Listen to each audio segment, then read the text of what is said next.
a continuar. Bueno, si se fijan, nosotros nos hemos molestado, tanto Loli Corbella como Paco, como yo, Manolo, nos hemos molestado en ponerles todos los recursos aquí en el campus virtual. De tal manera que ustedes van a tener oportunidad de ir viendo todos estos recursos, los enlaces los van a tener aquí, van a tener también un material adicional, PDFs, vídeos. Yo les recomiendo que todo lo que puedan descargar lo descarguen, porque cuando superen esta sesión formativa, esta actividad formativa y no tengan acceso a este espacio en el campo virtual, no podrán volver a ver estos materiales. Entonces, todo lo que ustedes consideren que les interesa, pues yo creo que ustedes lo guardaría para el futuro, ¿no? Esta actividad formativa es una actividad muy enfocada a enseñarles estrategias, como han visto con la profesora Dolores Corbella, y lo verán la semana que viene, todo lo que es escribir y organizar un texto, buscar referencias, la bibliografía, les explicaré la semana que viene, etcétera. Como ella evidentemente nos va a estar la primera sesión, pues 4 horas y pico hablando, pues ahora me toca a mí continuar y yo les voy a hablar ahora. Imaginemos que ustedes, los que todavía no hayan publicado, ya han publicado. Bueno, pues yo les voy a explicar qué estrategias podemos seguir para que todo eso que nosotros ya estamos trabajando podamos difundirlo. E incluso cómo buscar referencias para esos trabajos que todavía no hemos publicado y que estamos realizando, ¿no? Nuestra tesis, esa publicación que tenemos que ir haciendo, esa comunicación que tenemos que llevar a un congreso. Los que han sido alumnos míos aquí en la Universidad de Las Palmas de Gran Canaria saben que hay cosas que yo explicaba ya en la asignatura, en el grado, en alguna asignatura que di, explicaba cómo manejarnos con la bibliografía, acceder a buscadores, etcétera. Este bloque que yo les voy a explicar aquí se llama Base de datos bibliográficas y perfiles de investigadores, ¿no? Por un lado, dónde encontrar las publicaciones científicas, sobre todo artículos, en las bases de datos más importantes y de mayor prestigio, como son la Web of Science y Scopus. Y por otro lado, Dialnet, que es un portal muy útil para humanidades y ciencias sociales, que ustedes me imagino que será el que más conozcan. Y luego también les hablaré pues, de herramientas para difundir esas publicaciones que ustedes van a empezar a hacer, pero que cuanto antes. Yo sé que ya hay gente en este doctorado que ya tiene unos perfiles investigadores muy interesantes, ya llevan años publicando. Aquí hay gente de todas las edades y hay gente que ya lleva unos años investigando y publicando. Bueno, pues cómo hacer que esas publicaciones sean rápidamente conocidas y entren en el circuito del conocimiento científico y empiecen a leerles y eso aumente la probabilidad de que les citen y todo eso. Bueno, pues hay toda una serie de herramientas, lo que llamamos las redes sociales académicas, que les va a permitir que su trabajo sea rápidamente conocido, ¿no? Y eso es fundamental hoy por hoy en la investigación. Es tan importante en investigación ser buen investigador en tu especialidad, la que sea, como tener claro que este mundo en el que vivimos es cada vez más social. Hay que tener cada vez más estrategia de marketing, o como lo quieran ustedes llamar, y eso es algo que no hay que perder de vista, ¿no? Y no desmerece el trabajo en sí, prestar atención a eso. No hay que pensar que, pues yo paso de tener un perfil en Orchid, yo paso de tener un perfil en Google Scholar, yo paso. Bueno, pues como pases de tantas cosas, a lo mejor los que van a empezar a pasar de ti son los que tienen que leerte y citarte, ¿no? Entonces, hay que tener un poco en cuenta que el mundo en el que estamos es el que es y es interesante conocer cómo está funcionando, ¿no? Si ustedes clican en el primer enlace de todos los que tienen aquí, hay un repositorio con recursos que yo he seleccionado para que ustedes puedan tener todos los accesos directos a las principales bases de datos bibliográficas, etcétera. A ver, que me ha ido la publicidad. Perdón, vale. Entonces, tenemos por un lado lo que antes se llamaba Web of Knowledge y ahora se vuelve a llamar Web of Science, la WOS famosa. Pertenecía a un grupo de comunicación, Thomson Reuters, ahora lo ha comprado un grupo de inversiones, Clarivate Analytics. Scopus es, digamos, la alternativa. Aquí estamos como Samsung con Apple, ¿no? Pues la otra gran compañía de base de datos bibliográfica es Scopus. Web of Science es norteamericana, Scopus es holandesa, Estados Unidos, Europa. Después tenemos Dialnet, que ustedes lo conocen muy bien, y toda una serie de más de cosas que iremos viendo aquí en esta asignatura, ¿no? Entonces, este acceso a lo que llamamos el WebMix les va a obligar a ustedes a darse de alta en un recurso gratuito que se llama Symbaloo. Lo único que tienen que hacer es registrarse, ¿vale? Esta es la plataforma Symbaloo, se abren una cuenta gratuita y así pueden acceder al WebMix. Symbaloo, para el que no lo sepa, es una especie de escritorio, ¿no? Por ejemplo, les enseño lo que es mi escritorio en mi ordenador. Aquí tengo todos mis favoritos, los diarios que leo, las cosas los gestores bibliográficos, los catálogos. Esto lo saben mis estudiantes de aquí porque yo tenía mis recursos en las asignaturas, usaba esto que se llama Entorno Personal de Aprendizaje, PLE, Personal Learning Environment, que es como se llama esto en psicopedagogía y esas. Yo lo tengo para que todos mis favoritos los tenga en la nube y así cuando tengo que resetear el disco duro, o se me entra algún virus, alguna de estas cosas raras, pues los favoritos no los pierdo porque los tengo todos en la nube, ¿no? Y lo de este curso, del DocTeso, es este portal que tienen aquí. Entonces yo lo que hago es compartir este escritorio con ustedes a través de ese enlace. Para que ustedes puedan ver estos recursos, repito, tienen que darse de alta en Symbaloo, es gratuito, y así ustedes pueden ver estos recursos. ¿Lo han entendido, no? Lo bueno de esto es que ahí sí no tienen que dedicarse a bajar nada, porque dentro de 10 años seguirá eso ahí. Esto ya lleva 4 o 5 años desde que lo creé y si Symbaloo sigue siendo gratuito, yo seguiré teniendo esto ahí. Y ustedes podrán usarlo cuantas veces quieran, entrar, etcétera, ¿vale? Bueno, entonces, volviendo a lo que veíamos antes, nosotros tenemos un PowerPoint tenemos un vídeo que ustedes si quieren pueden ver. Aquí no lo vamos a ver porque evidentemente no tiene sentido venir aquí para ver un vídeo. Esto cuando ustedes quieran lo ven. Son 48 minutos de una conferencia que di en las jornadas de doctorado que organizó la Escuela de Doctorado de la Universidad de la Gran Canaria en 2016. Y hablé de esto, que les voy a hablar ahora, pero de muchas cosas más. Perfiles, repositorios, redes sociales, cómo estaba cambiando el mundo de la difusión científica, etcétera. Si ustedes lo quieren ver, lo ven. Y si no lo quieren ver, pues surfean sobre él. Ya saben cómo se ven los vídeos, ¿no? Dándole para adelante. Esta diapositiva me interesa, a ver qué cuenta Manolo, ¿no?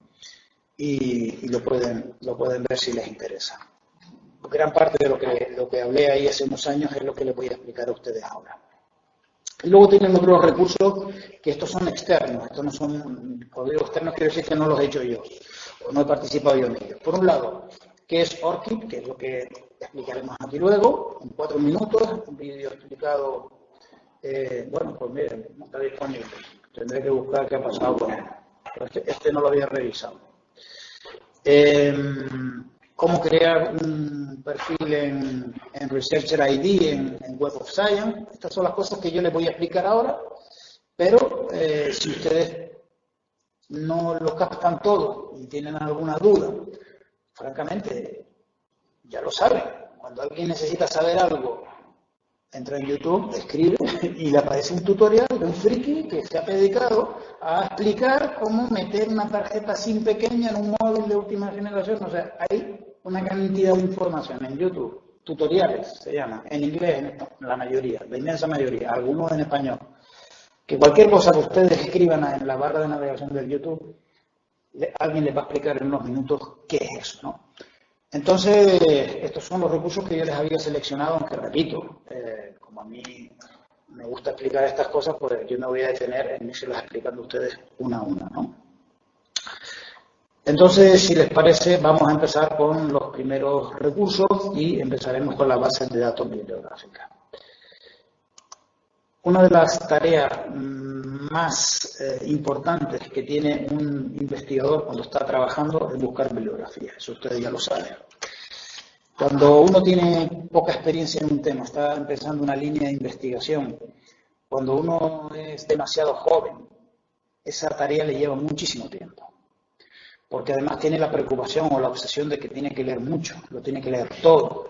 Cuando uno ya va cumpliendo etapas y uno ya se va haciendo mayor y uno ya le van van saliendo las canas, se va dando cuenta de que puede ya ser más selectivo.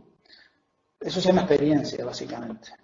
Eso es saber que hay colegas que no hace falta estar tan atentos de las cosas que publican, porque generalmente publican siempre lo mismo, y entonces ya uno puede dedicar menos tiempo a la búsqueda bibliográfica, es más selectivo, ¿no? Pero aún así, el gran problema hoy en día es que se publica demasiado. Hay un exceso de publicaciones. Está la cantidad de cosas que se publican sobre temas, evidentemente, si son muy especializados, muy concretos, pues digamos que esa presión es menor, pero pensemos en grandes campos de investigación donde no están trabajando 2 o 3, sino están trabajando decenas de grupos de investigación, pues a veces puede ser un poco estresante estar a la última de esas publicaciones, ¿no? Entonces lo que yo les voy a explicar aquí un poco es cómo ir descubriendo esas publicaciones y cómo gestionar esa masa de documentación que va llegando hasta nuestras manos. Dialnet la conoce todo el mundo, es un portal, vamos a empezar de lo más básico y de lo más sencillo, lo más cercano a lo que está un poco más alejado. ¿Quién no conoce Dialnet? Dialnet es un producto que crea una universidad que no es ni la Complutense de Madrid, ni la Universidad de Barcelona, ni la Universidad de Granada. No es una de las universidades que está en el top 10 en cuanto a número de profesores, alumnos y recursos. Es una universidad que está en el último grupo en cuanto a tamaño, en cuanto a dimensión, que es la Universidad de La Rioja. Es una universidad de las pequeñas del sistema universitario español.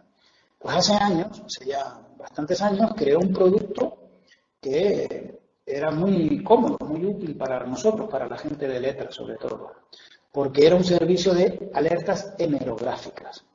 ¿Qué quiere eso decir? Que si tú quieres saber qué es lo último que ha publicado la revista X de historia o de prehistoria o de geografía, no tienes que ir a la biblioteca y preguntar si ya ha llegado el último número, sino que entras en Dialnet, le dices a Dialnet que la próxima vez que ese número se vuelque en esa base de datos, quieres recibir un correo electrónico donde Dialnet te dice acaba de darse de alta el último número y tiene estos contenidos. Y entonces tú, sin tener que salir de tu casa si quieres, puedes ya saber que hay artículos que te interesa leer en el próximo número. Y encima, cuando este producto sale, se produce la revolución de pasar del papel al digital en las revistas científicas. Muchas de las revistas, cuando Dialnet empezó, se publicaban en papel, luego el mérito era grande, porque te decía, vete a la biblioteca y pide el número, que ahí hay algo que quieres leer, pero es que la revolución del paso del papel, que ha hecho que la mayoría de las revistas ya no sean impresas, sino que sean todas ellas digitales, hace que dándole a un clic, tú ya tienes el artículo a texto completo en tu carpeta de descargas del navegador. Entonces es una cosa muy útil. ¿Cuántos son usuarios de Dialnet registrados? No que entren, sino que están registrados y tienen las alertas activadas. Pues me imagino que no todo el mundo. Ismael todavía lo conserva. Si te acuerdas, efectivamente, esto lo explicaba yo en aquella asignatura que le di en primero del grado de historia, ¿no? Entonces, lo primero que tenemos que hacer es registrar. Para registrarte en Dialnet hay que hacerlo con la cuenta de correo de tu respectiva universidad. Los que se han matriculado en la Universidad de Palma de Gran Canaria verán este logo si acceden desde la intranet de la universidad, y si no entran desde casa no lo verán. Pero una vez se identifiquen y se registren con su correo de La Laguna o de Las Palmas, el sistema ya los va a reconocer como miembros de la comunidad universitaria de su respectiva universidad. Yo estoy dado de alta, el que no esté dado de alta es muy sencillo, solo tiene que darle aquí, es nuevo, regístrese, es muy intuitivo el proceso, uno va poniendo su nombre, sus apellidos. El correo, repito, tiene que ser el correo de la universidad, no el de Gmail, no el de Hotmail, tiene que ser el de la universidad, ese que rara vez utilizan solo cuando entran en el campus virtual.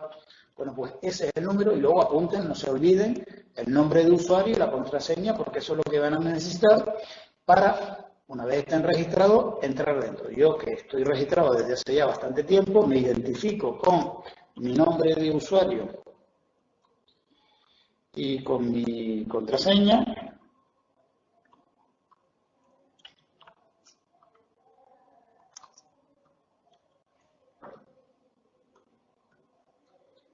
Y entonces accedo a mi perfil. Aquí están mis datos y mis suscripciones. Esto es lo importante. Suscripciones. ¿Qué quiere decir suscripciones? Pues quiere decir que Manolo, como se aburre, pues le ha dicho a Dialnet que le envíe 150 alertas de cada una de estas revistas que están aquí. Están marcadas, luego yo recibiré, cuando se publique el próximo número de Antigüedad y Cristianismo, una alerta diciendo que se ha publicado tal volumen con el sumario, etcétera, ¿no? Anual de Estudios Medievales, Anual de Estudios Atlánticos, están todas organizadas alfabéticamente. ¿Cuál es el proceso? Muy sencillo. Ustedes van a empezar a buscar revistas como por ejemplo Tabona, que les interesará leer a los de arqueología. Y si yo pongo Tabona y veo que me interesa, hago clic aquí en la casilla, pasa a estar en color verde y quiere decir, perfecto, te acabas de suscribir a esta revista, la próxima vez que se dé de alta un número, se vacíe, se vuelque, tú vas a recibir un correo electrónico. ¿Lo vas siguiendo? Esto es Dialnet, un servicio de alertas hemerográficas, que cada vez que se da de alta un nuevo fascículo, un nuevo volumen de una revista, tú recibes un correo electrónico. Entonces esto es francamente comodísimo. Lo único que hay que detectar es cuáles son las revistas. Y eso ya, pues ustedes ya, como ustedes saben, es algo que uno va aprendiendo con el paso del tiempo. Cuando uno ve un artículo interesante en una revista, busca ver si hay más artículos como ese en el volumen de esa revista, en el volumen anterior, y cuando uno va descubriendo que sí que los hay, pues dice, esta es una revista que yo debo tener en cuenta. O sea, esto forma parte del frente de revistas que yo tengo que tener controladas, ¿no? ¿Me van siguiendo? Entonces, uno va diciendo, pues esta revista a partir de ahora entra dentro de mis lecturas obligatorias. Que hay una revista donde a veces encuentro algo, pero rara vez, porque las cosas que se publican en esta revista no me interesan, pues esa no es una revista a la que yo tenga que hacerle un seguimiento tan exhaustivo, ¿vale? Entonces, a la hora de buscar información en Dialnet, pues ya lo saben, es tan sencillo como poner aquí en buscar documentos, palabras que me interesan, ¿vale? Si yo estoy trabajando, por ejemplo, sobre cualquier tema, César, por ejemplo, que está trabajando sobre epigrafía medieval, pues si yo escribo epigrafía medieval, le va a salir aquí pues todo lo que se imaginen y más. 180 documentos encontrados que contienen la palabra epigrafía y la palabra medieval en el título. Si yo hago la búsqueda, puedo ver aquí, por un lado me hace una serie de filtros, cuántos son capítulos de libros, cuántos son artículos de revistas, cuántos son tesis, cuántos son libros, y luego puedo yo seleccionar si quiero que me dé acceso a los que están a texto completo o no están disponibles a texto completo. Fíjense que suerte, 180 documentos, de ellos 102 están a texto completo. O sea, yo, sin salir de casa, ya puedo empezar a leer cosas sin tener que ir a la biblioteca, ¿vale? Cada vez más los recursos están en acceso abierto y a texto completo en Internet. Eso es comodísimo. Entonces, ¿qué pasa? Que yo voy seleccionando rango de años. Yo quiero ver lo último que se ha publicado. Pues si yo ahora selecciono aquí del 2010 al 2019, me dice de esos años, 2010 28 títulos, 2011 9, pues oye, yo quiero ver lo último de lo último. Pues yo quiero... Entonces aquí ahora ya veo que del 2018 hay 7, del 2017 me van siguiendo. Yo puedo ir leyendo desde lo más cercano, publicado en el tiempo, a lo más lejano. ¿Vale? Esta es una estrategia de selección de la información interesante. Otra estrategia es cuando tú descubres que hay alguien que forma parte de ese plantel de investigadores que trabaja en ese tema, luego pasa a ser esos popes que hay que seguir porque son especialistas en la materia, pues uno ya le hace un seguimiento un poco más estrecho a ese autor, ¿no? Por ejemplo, yo estaba aquí, viendo aquí antes a un colega francés, queréis verlo. Bueno, aquí hay un profesor, Vicente García Lobo, de la Universidad de León, que se dedica prácticamente solo a la epigrafía medieval. Entonces, cuando uno clica en el nombre del autor, como he hecho yo ahora, lo voy a repetir la jugada por si lo hice muy rápido, epigrafía medieval de Palencia. Si yo clico aquí donde dice Vicente García Lobo, voy a su perfil dentro de Dialnet y ahora tengo 19 artículos de revista, 24 capítulos de libro, 2 reseñas, 5 libros, 5 tesis dirigidas, o sea, tengo prácticamente su perfil de investigador en Dialnet con sus publicaciones ordenadas cronológicamente desde la más moderna arriba, la más reciente, la más antigua abajo, o sea, al revés de como ponemos la bibliografía en los artículos, que ponemos primero lo más antiguo y abajo lo más reciente. Aquí se pone en orden cronológico inverso, lo más nuevo arriba, y uno va bajando y va viendo lo que este hombre ha publicado, y fíjense cómo hay muchas cosas que están a texto completo. Luego, si yo clico aquí, me descargo el artículo en PDF en mi ordenador. Lo van viendo, ¿no? Entonces, esto es bastante útil porque me permite a mí encontrar bibliografía.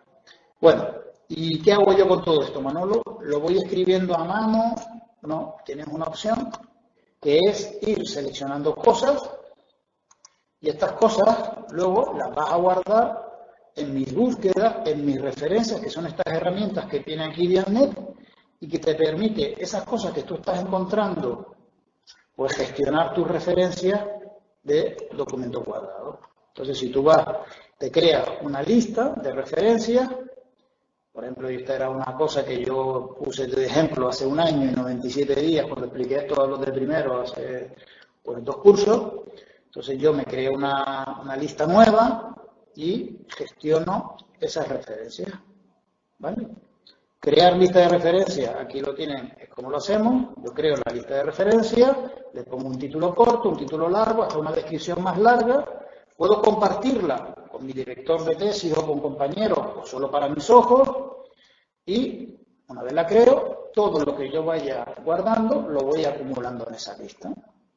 De tal manera que eso que antaño se llamaba el fichero con las fichas bibliográficas, que yo todavía conservo, las de mi tesis de hace unos años, pues eso ha pasado a la historia. Ahora las referencias bibliográficas no las tenemos en fichas de cartulina, las tenemos en herramientas como esta o en gestores de referencias bibliográficas como Mendeley, como Zotero, como RefWorks, todas estas herramientas que hay, que algunos de ustedes ya conocen y que utilizan. ¿Me siguen? ¿Me ibas a hacer una pregunta, César? Sí, cuando no aparece texto completo es imposible leer el artículo. Cuando no aparece texto completo, o sea, una buena pregunta, César, hay la opción que te da Dialnet es petición de artículo, ¿vale? Por ejemplo, si nos vamos antes a este autor, si se fijan, esta primera opción estaba texto completo y esta segunda opción dice petición a artículo. Petición a artículo quiere decir, no está texto completo, pero a lo mejor tu biblioteca te proporciona ese documento. Entonces, si tú clicas aquí, te dice, este servicio se encuentra en fase de prueba, disculpe las molestias, tú tomas los datos, ¿vale? Y solicitas a tu universidad por fotodocumentación que te den acceso a ese documento. Cuando esto funcionaba, ahora debe ser que no está funcionando, aparecía, como tú estabas registrado por la Universidad de las Cabras de Gran Canaria en nuestro caso, por la Universidad de La Laguna o por la que fuera, te aparecía ya el acceso directo al servicio de fotodocumentación de tu universidad para pedir que te sirvieran ese documento. Exactamente. Lo que pasa es que cuando una biblioteca no tiene un libro, lo que hace es pedírselo a otra biblioteca a través de lo que se llama el préstamo interbibliotecario. El problema de esos servicios es que cuestan dinero a la universidad. Entonces, claro, hay que usarlos con cierta discreción, no pasarse porque enseguida te mandarán el aviso, ¿no? Yo siempre les digo a mis estudiantes que trabajan conmigo que cuando les den a ellos el aviso, que entonces me pasen a mí la petición, que a mí, digamos que para que a mí me den el aviso, pues tengo que pasarme mucho más que ellos, ¿no? Pues esa es un poco la estrategia. A ver si por aquí hay alguna pregunta, alguien tiene alguna duda que hacer. Si alguien tiene alguna duda, me lo puede ir escribiendo aquí en el chat, como les tenemos todos los micros silenciados, y yo de vez en cuando voy entrando aquí a ver si hay dudas, ¿vale? Bueno, entonces volvemos a las explicaciones. Nosotros tenemos claro entonces que Dialnet, francamente, es útil, ¿verdad? Y vamos a ver otras cosas.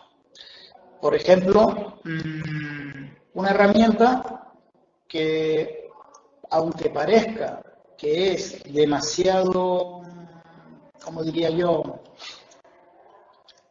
demasiado básica, es bastante interesante. Y esa herramienta se llama Google Scholar, el famoso Google académico. El Google académico que todo el mundo conoce.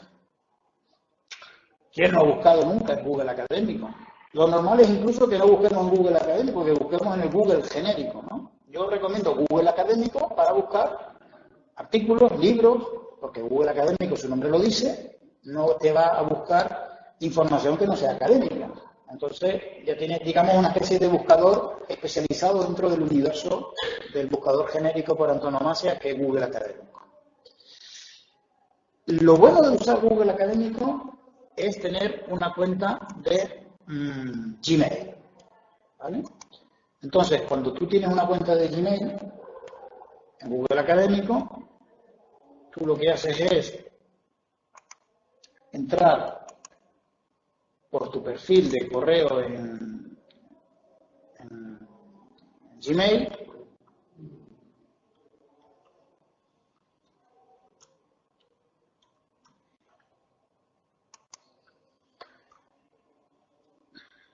¿vale? Y ahora Google Académico, tú dices, bueno, no ha cambiado nada, Manolo. Bueno, algo ha cambiado. Mira, para empezar aparece tu fotito aquí a la derecha. Quiere decir que ya Google Académico sabe que tú estás aquí. Y ahora te permite gestionar mi biblioteca, gestionar mi perfil y tienes aquí 3 rayitas que te permite encontrar cosas, ¿vale? Entonces Google Académico es una herramienta muy potente que la mayoría de la gente no sabe ni que existe, ¿no? Al menos estas posibilidades. Si yo clico aquí en mi biblioteca, repito la jugada, si yo clico aquí donde dice mi biblioteca, me va a decir qué cosas son las que a mí me interesan, porque ya empieza a tirar del histórico, no de las cookies, sino de palabras que yo he ido buscando y que he ido introduciendo, inteligencia artificial, vamos, y ya sabe que a mí lo que me interesa es la epigrafía digital, entonces ya me va poniendo cosas que sabe que yo debo leer, efectivamente. Imaginemos ahora que hay un artículo que, por ejemplo, este de aquí. Novedades de epigrafía votiva en el Valle Oriental del Duero, citado por 5, ¿vale?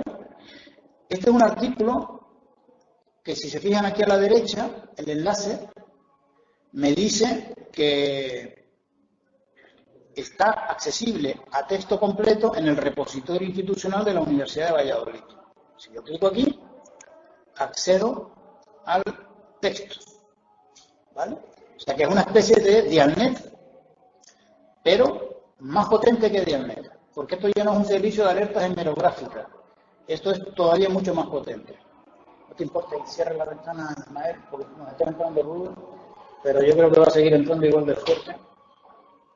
Entonces, si nosotros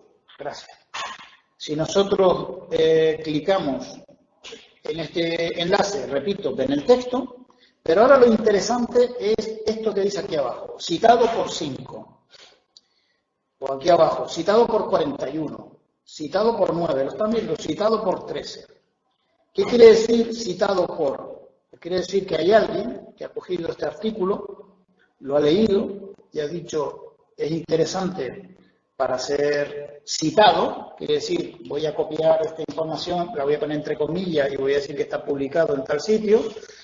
Cuando yo clico en este enlace, citado por 5, me va a dar 5 referencias bibliográficas que citan ese artículo. Entonces, una manera de encontrar bibliografía, como les he explicado antes, a través de Dialnet, me encuentro 180 artículos sobre epigrafía medieval, ¿verdad? Pero buscando a través de Google Scholar, de esos 180 títulos o más o menos, no solamente me da el título, sino me dice que ese libro, ese capítulo del libro, ese artículo de revista ha sido citado por 5, 10, 15, 20 más. Quiere decir, me da más madeja de hilo para yo seguir desenredando y buscando bibliografía. Que repito, es la obsesión primera de cualquier investigador, intentar ver todo lo que se ha publicado sobre un tema para ver si lo que él está investigando es o no es inédito, si está trabajado más o menos o de manera parecida en otros sitios. Quiere decir que cuando uno está investigando tiene que tener claro qué se ha escrito antes sobre ese tema, ¿vale? Fíjese que la referencia primera que pone el famoso Google académico es una frase que se adjudica a Isaac Newton, aunque sabemos que es mucho más antiguo, que se llama a hombros de gigante. El científico es un enano a hombros de gigante. Y los gigantes son los que años, siglos atrás han trabajado sobre ese tema. Eso es lo que hace grandes a los científicos, que trabajan gracias al conocimiento acumulado por generaciones de investigadores que antes que ellos trabajaron sobre ese tema. A hombros de gigantes, por tanto, quiere decir que el conocimiento avanza gracias a que nosotros, que somos pequeños, trabajamos subidos a los hombros de esos gigantes que nos precedieron. Pues Google te permite acceder a todos esos gigantes a base de varios clics de ratón simplemente, ¿no? Entonces, si nosotros vamos buscando esa referencia, pues vamos a encontrar la bibliografía que necesitamos para gestionar. Y luego volveremos aquí a Google Académico, pero no para clicar en mi biblioteca, no para clicar aquí para buscar las mejores revistas, sino para clicar aquí en mi perfil y ver cómo funciona esto del Google Scholar Citations, ¿no? Pero eso será un poquitito más adelante en la explicación de hoy. Entonces, si volvemos atrás a este portal de recursos, ya hemos visto Dialnet, ya hemos visto aquí Google. Vamos a ver si tenemos alguna duda por aquí de alguien que haya escrito en el chat. Si hay alguna duda, no hay ninguna duda con Google Scholar, ni con nada anterior, pues entonces seguimos. Las dos grandes bases de datos, sobre esto vamos a trabajar mucho en este curso, son Web of Science y Scopus. ¿Por qué? Porque son dos productos bibliométricos que cuestan un pastizal al sistema universitario español para que nosotros podamos hacer clic aquí y entrar en la Web of Science o hacer clic aquí y entrar en la base de datos de Scopus. La Fundación Española de Ciencia y Tecnología, que pertenece al Ministerio de Ciencia, Innovación y Universidades, paga una sangría de millones de euros para que todas las universidades españolas, y por extensión todas las personas que trabajan en ella o estudian en ella, puedan acceder a estas bases de datos. ¿Bien? Estas bases de datos bibliográficas son la selección de las mejores revistas científicas del mundo en todas las especialidades científicas. Son empresas, son negocios, es todo un mundo lo que hay aquí detrás. Y a nosotros, como investigadores, ¿qué nos proporciona? Pues nos proporciona muy filtrado, muy filtrado, eso que para nosotros es auténtica miel, los artículos, los capítulos de libros, ¿vale? Web of Science. Si yo clico aquí, accedo, como estamos en la intranet de la Universidad de Las Palmas de Gran Canaria, lo sabe el sistema, reconoce la IP, pues entro ya directamente en la cocina, pero si me conecto desde casa, ojo, tengo que decirle al sistema que yo soy estudiante, profesor, trabajador de la Universidad de Las Palmas de Gran Canaria, investigador, etcétera, que tengo una cuenta de correo institucional y entonces tengo que entrar vía proxy, autenticándome, diciéndole con mi contraseña institucional y con mi clave, que es la que suele tener la Universidad de Laguna y la Universidad de Las Palmas asociada a lo que llamamos el correo electrónico institucional, mi ULPGC en el caso de esta universidad, etcétera. Yo pongo ese nombre de usuario, esa contraseña y entonces tardo un poquitito más, pero entro para llegar al mismo sitio, ¿vale? Pero conectándote desde la intranet de tu universidad, entras directamente sin tener que registrarte. Bueno, pues esto que tenemos aquí es la famosa Web of Science. Si alguna vez han oído hablar de revistas con JCR, el factor de impacto, el primer cuartil, todas estas cosas que les explicaremos en este curso, bueno, pues aquí tenemos el escaparate de todo eso. Aquí están las mejores revistas científicas por áreas, organizadas en colecciones, y nosotros podemos buscar bibliografía aquí. En vez de Dialnet, buscamos aquí. La diferencia entre buscar en Dialnet y buscar aquí es que en Dialnet vamos a encontrar algunas revistas que están aquí, pero aquí vamos a encontrar revistas que no están en Dialnet, y la mayoría de las revistas que están en Dialnet, sobre todo las que publican en español, en lenguas que no son inglés, etcétera, no las vamos a encontrar aquí. ¿Por qué? Porque aquí hay un filtraje previo, y es el de que la propia Web of Science impone las revistas para ser indexadas en la colección de referencia, por ejemplo, de las humanidades, en la colección que llamamos, en en el Arts and Humanities Citation Index, pues los criterios de ingreso aquí son bastante selectivos. Estoy ahora buscando porque esta interfaz hacía tiempo que no entraba y ahora ha cambiado. Voy a ir deshaciendo búsqueda y me voy a limitar a la colección principal de Web of Science. Y si yo ahora clico aquí, me aparece esa colección principal de la Web of Science. Y a ver dónde aparecían las distintas. Esta criterio no, búsqueda avanzada aquí tampoco. Bueno, vamos a poner un ejemplo. Imaginemos que estábamos buscando lo que antes buscábamos, epigrafía medieval, ¿no? Ahora, aquí no hay que ponerlo en español, porque si lo pones en español no te va a encontrar. Aquí la lengua es el inglés. Aquí se traducen, incluso las revistas que publican en español, los títulos que están en inglés son los que se ponen aquí en la base de datos. Quiere decir, aquí las búsquedas hay que hacerlas en inglés. Ni español ni francés. Ni italiano, ni portugués, inglés. ¿Vale? Entonces, si tú pones, por ejemplo, epigrafía medieval, no vas a encontrar nada. Fíjate que a la hora de seleccionar, pues lo pones en el tópico, en el título, ¿vale? O en todos los campos. Vamos a ponerlo en todos los campos para que me aparezca por tierra, mar o aire. Y lo que me aparece de casualidad, una cosa, ¿vale? Sí, del clan leonés. Pero si yo lo pongo en inglés, bien escrito, claro.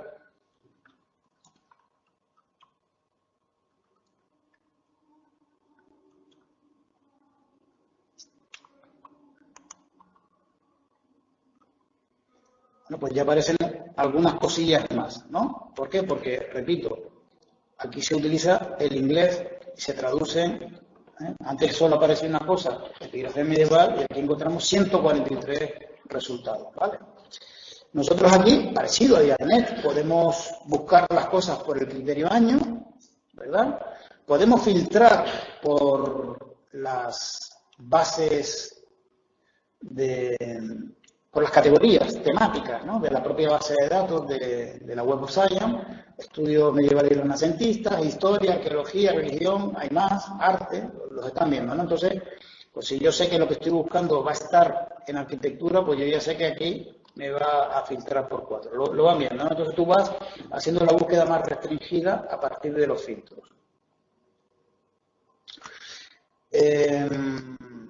La procedencia de los investigadores, la afiliación institucional, pues yo quiero buscar algo que yo sé que han publicado en Italia, pues a lo mejor por aquí filtro y no tengo que ir viendo uno a uno los 143 resultados.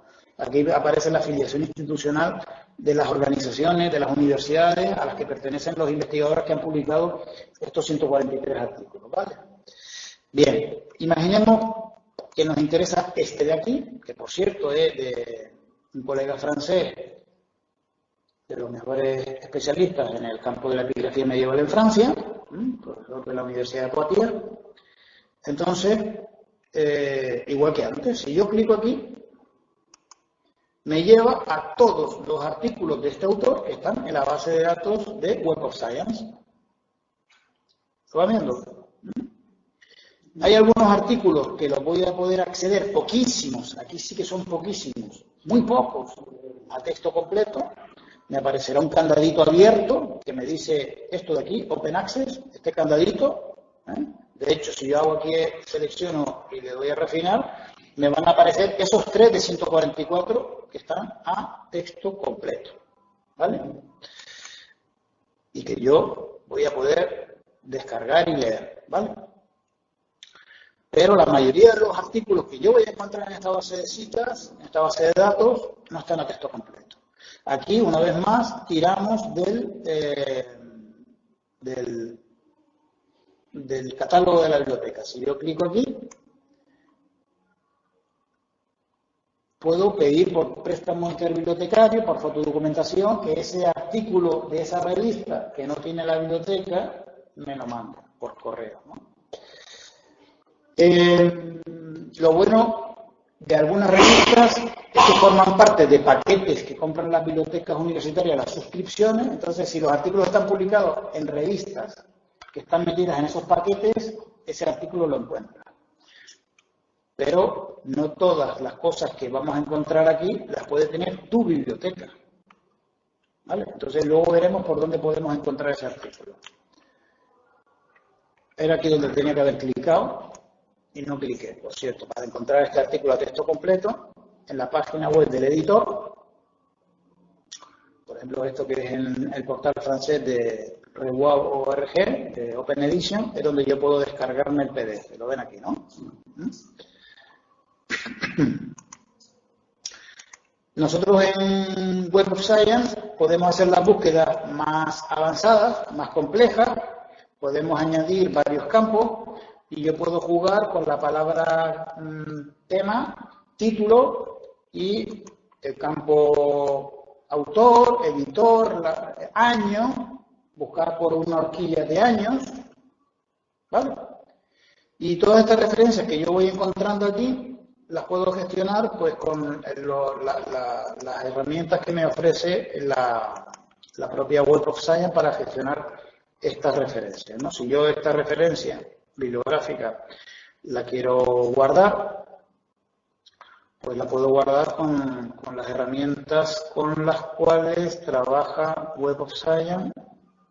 A ver dónde está ahora el enlace, que no recuerdo.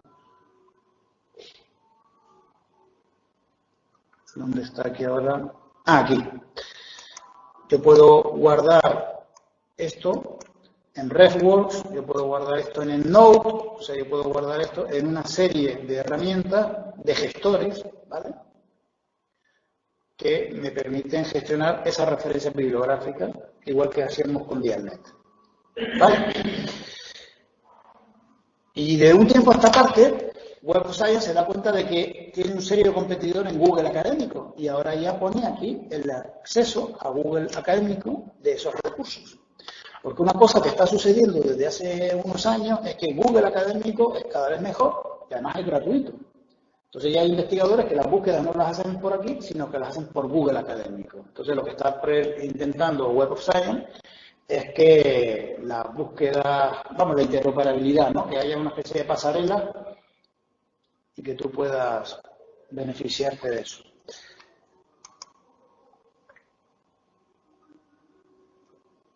¿Cuál es el problema cuando alguien, a ver si quiero una duda? Parece que no. ¿Qué es algo que tienen ustedes que tener en cuenta cuando empiezan a publicar en buenas revistas?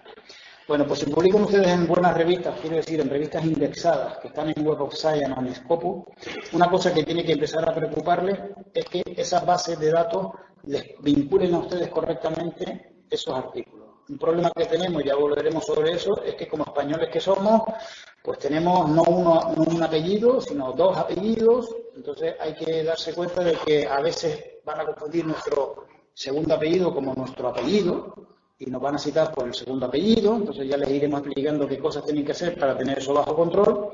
Pero lo importante es que cuando una persona como este colega francés está en esta base de citas, es que ya tiene acumuladas las citas de esos artículos, ¿vale? Y a partir de ese elemento, este autor, en su perfil como investigador, puede tener lo que llamamos el famoso índice H, que es una cifra que cuanto más alta es, mejor es. No como el colesterol, es al revés que el colesterol. El colesterol, cuanto más alto lo tienes, peor, ¿no? En cambio, el índice H, cuanto más alto lo tengas, mejor para ti, porque quiere decir que tienes más artículos con más citas, ¿no? Eso ya lo veremos en este curso más adelante. Entonces, ¿qué pasa? Que a mí me interesa que esta base de datos no me ponga cosas por Sánchez, Ramírez, M, o cosas por Ramírez, Sánchez, M, sino que me lo ponga todo junto, porque así me suman y me incrementan el índice H. Entonces, una cosa que hay que tener en cuenta cuando uno está trabajando en este mundo y empieza a tener citas y empieza a tener interés en cuidar ese perfil, es que el Researcher ID tuyo esté en todas las cosas que has publicado para que vayan contabilizando las citas. Eso que llamamos el perfil de investigador es lo del Researcher ID, ¿vale? ¿Cómo podemos acceder a ese elemento? Por ejemplo, vamos a verlo por aquí, que tengo el atajo corto en mi perfil en ORCID, ¿no? Luego hablaremos sobre este otro producto, ORCID.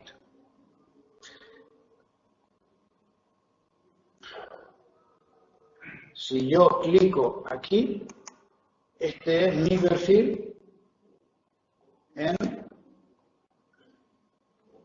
eso que llamamos el Researcher ID, las publicaciones que están en Word. Bueno, si sale, aquí está, ¿vale? De tal manera que si tú tienes aquí las publicaciones que tienes en esas revistas indexadas en esta base de citas, perfecto. Pero si ves que te falta alguna, pues ya entonces tienes que preocuparte porque la debes tener desperdigada por algún sitio. Lo mismo pasa con Scopus, que es la otra base de citas que luego vamos a ver, ¿no? Que tiene también su gestor de autor, donde si tú ves que hay algo que debería estar y no está, pues tienes que ver por dónde se ha perdido ese artículo porque deberías tenerlo ahí controlado, ¿vale? Bueno, nosotros en el campo de humanidades, la suerte que tenemos, pero esa suerte cada vez es más relativa y cada vez las cosas se están complicando más para los investigadores, es que para promocionar en la carrera investigadora, para empezar con una beca de investigación, después una beca predoctoral, me refiero, después una postdoc y después conseguir una plaza de profesor, ayudante, contratado, etcétera, titular, catedrático, eso que llamamos la carrera de dignidad del cursus honorum, ¿no?, en el mundo académico. Hasta hace unos años uno podía ser catedrático y tener 6 sexenios, y conozco casos, y no tener un solo artículo publicado en Web of Science o en Scopus. Y casos hay unos cuantos. Pero eso que hace unos años podía suceder, cada vez sucede menos, porque las exigencias son cada vez mayores para ser acreditado para titular, para ser acreditado como contratado doctor, como ayudante doctor, como catedrático, o sea, cada vez más se está exigiendo en nuestras áreas que hay que publicar en revistas que estén en la base de citas que les he explicado, Web of Science y Scopus, ¿vale? Entonces, eso lo que está haciendo es que, aparte de los problemas, la presión a la hora de conseguir que te publiquen un artículo en una revista, etcétera, es que cada vez va a ser relativamente más fácil encontrar cosas que debemos leer en estas bases de datos bibliográficas, porque cada vez más el número de colegas que están publicando en esta revista es mayor, ¿vale? Eso sobre todo en España y en aquellos países obsesionados como la bibliometría, como España, donde hay una presión sobre la gente de humanidades y de ciencias sociales para que publiquen en estas revistas. En otros países todavía la presión no es tan alta y hay revistas de grandísimo prestigio, de mucho prestigio en el área de la historia, del área de la geografía, que no están en estas bases de citas internacionales, en Elsevier, Scopus o en Web of Science, y que el autor sabe que si publica en ellas, el caché lo tiene acreditado. La revista es de prestigio, una revista francesa, por ejemplo, de historia medieval, que se publica en francés sobre todo, muy pocos artículos o ninguno en inglés, no está en la Web of Science, no está en Scopus, pero nadie duda de su prestigio. Bueno, pues hay gente que tiene claro que ahí es donde debe publicar. Y como no tienen la obsesión ni la presión del sistema para publicar en esas revistas, pues esas revistas siguen existiendo y siguen siendo revistas de obligada lectura para los especialistas.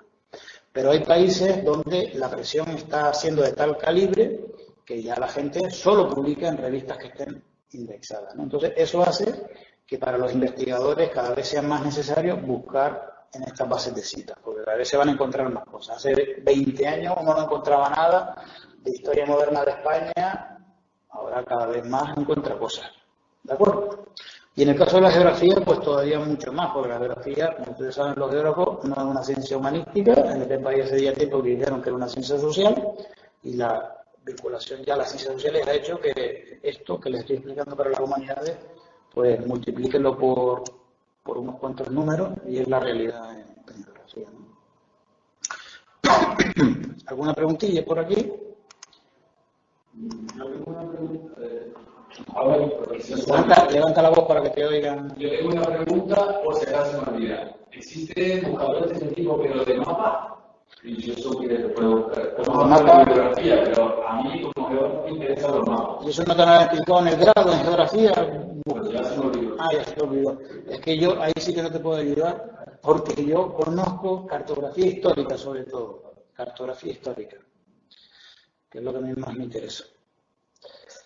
Pues si no hay más preguntas por el lado del chat, seguimos.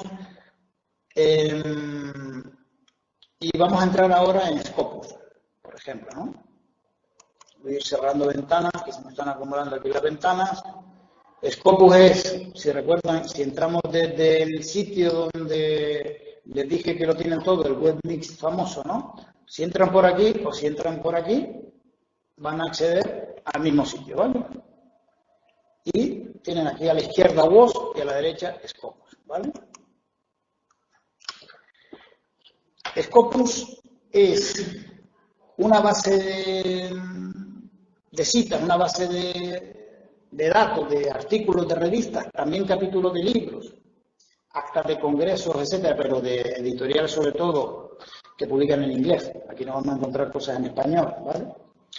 Y es un producto que nace en este siglo en Holanda. Elsevier es uno de los grandes grupos editoriales de revistas científicas, es una editorial que de la era moderna, que ha sabido sobrevivir guerras, crisis, epidemias y sigue teniendo en el negocio de la publicación pues un gran negocio, y lo que hace Elsevier es crear la alternativa a la Web of Science, ¿no? Y entonces nace Scopus. Scopus es, para alguien de ciencias, la segunda división. Para alguien de medicina, de ciencias, de ingeniería, Scopus es el plan B, o ni siquiera entra en el plan B, o sea, no tiene como objetivo ese investigador publicar en revistas que estén indexadas en Scopus. Su objetivo son las revistas JCR y la Web of Science, pero para las humanidades, las ciencias sociales, Scopus es una muy buena base de datos para encontrar artículos de revistas que también han sido filtradas y que también tienen que tener unos requisitos de calidad para estar aquí importantes, pero que ya nos proporciona acceso a revistas que ya no solo publican en inglés, revistas que publican en italiano, revistas que publican en francés, revistas que publican en muchas más lenguas, ¿no? En español, por supuesto, ¿vale? Entonces, en Scopus vamos a encontrar una información que para la gente de humanidades se acerca mucho más a la realidad que lo que es la Web of Science. Y esta base de artículos pues es igual que la otra. Si yo quiero buscar, puedo buscar por documentos, puedo buscar por autores. Si yo quiero buscar cosas sobre epigrafía medieval, para hacer la misma búsqueda que antes, que quiero recordar que habíamos encontrado 143 cosas y la memoria no me falla, ¿no? Yo puedo aquí buscar por artículo, por título, por abstract, por las palabras clave, por todos los campos. Ahí lo hice por todos los campos, ¿no? Pues vamos a hacer también una búsqueda por el mismo sitio para que el rango de búsqueda sea igual. Y estoy casi seguro que voy a encontrar más de 143 cosas. 1827 cosas. O sea, 10 veces más. Poco más de 10 veces más. ¿Vale? Entonces, ¿qué pasa? Que yo, por ejemplo, uso más Scopus que Web of Science. Así de claro. Todo lo que está aquí son revistas de calidad indiscutible, pero encuentro más cosas aquí que en Web of Science. ¿De acuerdo? Lo mismo que veíamos antes, nosotros a la hora de buscar hay que discriminar, porque aquí como no he puesto entrecomillado me va a encontrar cosas que contienen la palabra medieval, cosas que contienen la palabra epigrafía. Tenía que haber hecho una búsqueda mejor, tenía que haber entrecomillado o poner y ya lo saben, las búsquedas booleanas cómo hay que hacerlas. Pero bueno, como lo que les quiero enseñar es cómo funciona el sistema y no encontrar cosas en particular, me basta hacerlo así. Entonces, si se fijan, yo puedo tener la búsqueda filtrada por acceso abierto o no. Fíjense ustedes, por acceso abierto, o sea, artículos que, como veíamos antes, yo me puedo descargar en el ordenador solo 100, los otros 1700 a pagar para acceder a ellos. Luego tengo el rango de año, por autores, por las áreas temáticas, tipo de documentos, pues aquí tengo artículos, libros, capítulos de libros, reseñas, lo están viendo, ¿no? O sea que me da una información bastante precisa a la hora de saber lo que yo busco. Si busco libros, pues ya discrimino la búsqueda y solo voy a los libros. ¿Lo van viendo, no?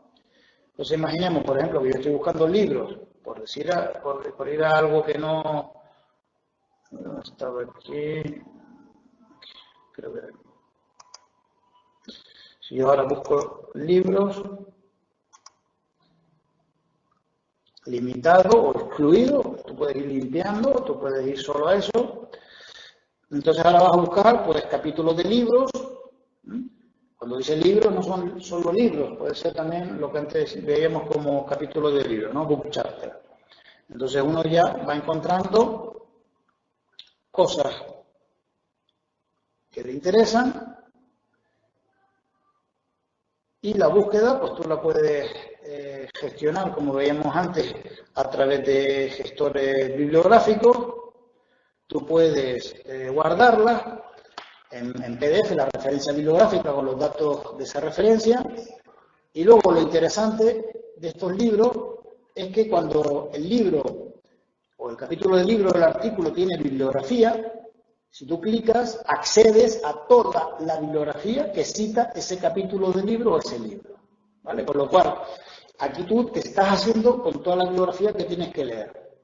Claro, aquí ya uno empieza pues a preocuparse porque habrá que vivir muchos años o tener muchas vidas para yo poder leer tantas cosas. Por eso empecé la explicación por donde la empecé antes, Cuando uno está empezando, se agobia de la cantidad de cosas que tiene que leer y ahí es donde la figura del director es fundamental, ¿no? Porque cuando uno está atribulado, obsesionado con que he encontrado 600 cosas, el director es el que dice, bueno, vamos a ver esto y esto, lo tienes que leer sí o sí, esto si tienes tiempo, y esto no se te ocurra perder el tiempo en leerlo porque no te va a aportar nada, o sea, ahí es donde el director, los directores te van a ayudar, ¿vale? Porque tienen la experiencia que tú no tienes. Pero ya les digo que un poco la obsesión de alguien cuando está empezando en un tema es intentar encontrar toda la bibliografía posible, ¿no? Y estas herramientas te lo facilitan muchísimo. Estas herramientas son muy útiles. Cuando nosotros estábamos haciendo nuestras tesis hace 25, 30, 35 años, digo nosotros los profesores que tenemos un poco más de años que ustedes, estas cosas no existían. Y las cosas se hacían de otra manera. Los que tenían estas herramientas eran la gente de ciencia. Y ahora nosotros los de humanidades pues ya podemos utilizarlas y encontrar información. ¿Vale? Y como veíamos antes, podemos acceder al autor de un trabajo clicando en el perfil. Nosotros podemos acceder al perfil de ese investigador. Eso que veíamos antes, el Author ID de Scopus, ¿lo ven? Entonces esta persona, aquí está su vinculación, a qué universidad pertenece, su número de Author ID, o sea, su carnet de identidad en Scopus, y las 4 cosas, o 3, o 20, o 100 que haya publicado y que estén en Scopus. ¿De acuerdo? Nosotros luego podemos generar alertas. Yo solo le estoy explicando 4 cositas de cada cosa, esto es un mundo, evidentemente. Yo le puedo decir al sistema que cada vez que se introduzca un artículo de este autor que a mí me interesa, que me llegue una alerta a mi correo diciéndome que, pues como hace Dialnet con las revistas, yo puedo aquí generar alertas de artículos con palabras clave o de autores, etcétera.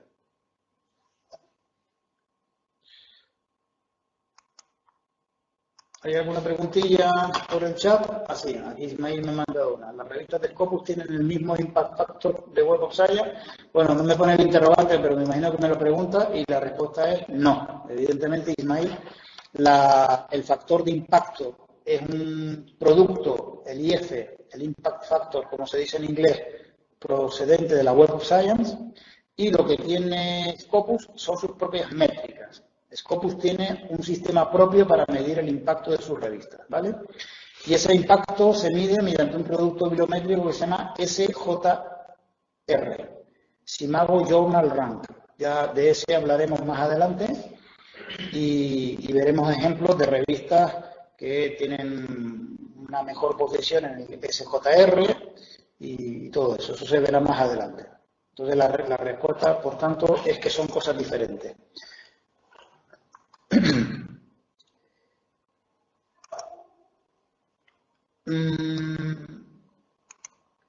Bien, nosotros ya como investigadores hemos publicado, entramos aquí, encontramos cosas que teníamos que leer, enviamos un artículo y nos lo aceptaron, ya veremos cómo es esto del arte de mandar artículos y de que te los acepten, el proceso de gestión de una revista, eso ya también lo explicaremos más adelante en este curso. Y empezamos a decir, bueno, ¿y ahora qué hago con esto? ¿Espero a que alguien me lea? Bueno, esa es una buena opción, pero hay una opción mejor y es coger ese artículo. Si ese artículo lo puedes difundir a través de una red social, y no estoy pensando en Facebook ni en Instagram, evidentemente, estoy pensando en redes sociales académicas, pues yo cojo ese artículo y lo subo, porque es hoy por hoy el escaparate que se está utilizando para saber dónde está publicando la gente. ¿Entiendes? Sí, pero la revista a publicarte no te exige que tengas que no publiques en otro sitio. Exactamente. Eso es algo que les explicaremos aquí. Nosotros tenemos que tener claro que hay revistas de acceso en abierto absolutamente prohibido. Nosotros ese artículo no lo podemos poner en ningún sitio, pero hay revistas que te permiten, no el artículo, pero sí el manuscrito revisado después de la evaluación de los revisores externos que tú mandaste. O sea, prácticamente lo que está en el artículo maquetado, pero sin maquetar, eso sí lo puedes subir, lo que se llama el preprint. Nosotros vamos a explicarles aquí dónde tienes tú que mirar para saber si la revista la puedes o no compartir. El artículo, ¿no? E incluso, que es lo que yo le digo a la gente, incluso esta herramienta no la uses a posteriori, no la uses a posteriori, úsala como un carácter previo. O sea, tú, si tienes dos revistas igualmente buenas, igualmente reconocidas, de impacto, una te permite la difusión en abierto de tu postprint, de tu PDF del editor, y la otra solo del preprint, y las dos son igual de buenas. Oye, pues particularmente yo tengo claro que voy a ir a la que me permite la difusión en acceso abierto. Porque eso va a permitir no que el artículo tenga más citas, sino que las citas lleguen mucho más rápido, porque en la medida en que ese artículo lo pueda difundir urbi et orbi, pues la gente va a poder llegar a él mucho más fácil. ¿Me sigue? Entonces, repito, si se produce el caso, en cambio, de que la que tiene más prestigio no te deja difundir y la otra que te deja difundir tiene menos prestigio, yo siempre les recomendaré que vayan a la de más prestigio, eso está claro, porque el impacto va a ser mayor, los méritos van a quedar mejor en tu currículum. Yo les estoy poniendo el ejemplo entre dos casos iguales, que los hay, que ya hay revistas que son Q1, que decimos, que están en la parte alta del primer cuartil. Una te permite difundir en abierto, porque es que es una revista de acceso abierto, y la otra no. Pues entonces yo creo que puede ser un elemento a tener en cuenta, optar por publicar en esas revistas que te permiten difundir tu producción mucho más rápido, ¿no? Entonces, vamos a ver ahora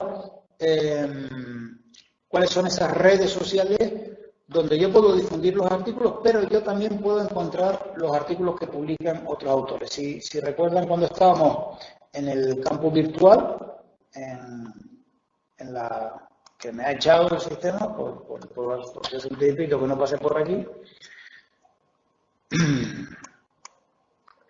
en el campo virtual de la asignatura, donde están los contenidos.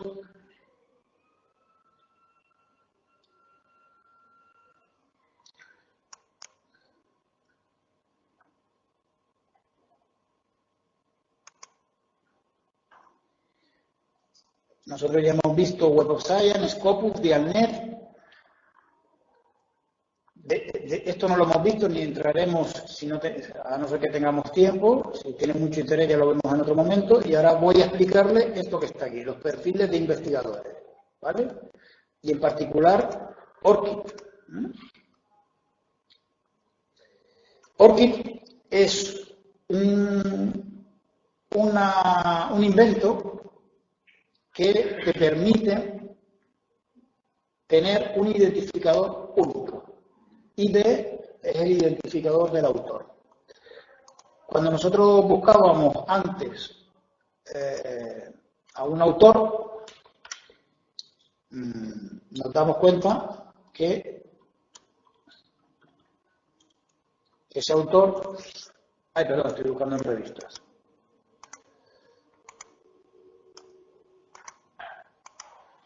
Si yo busco a este autor, me doy cuenta que este autor tiene un número, que es el código que tiene en Dialnet. Ese autor, su DNI en Dialnet es el 56935, pero fíjense que ahora aparece este autor en otros catálogos, en la Biblioteca Nacional de España,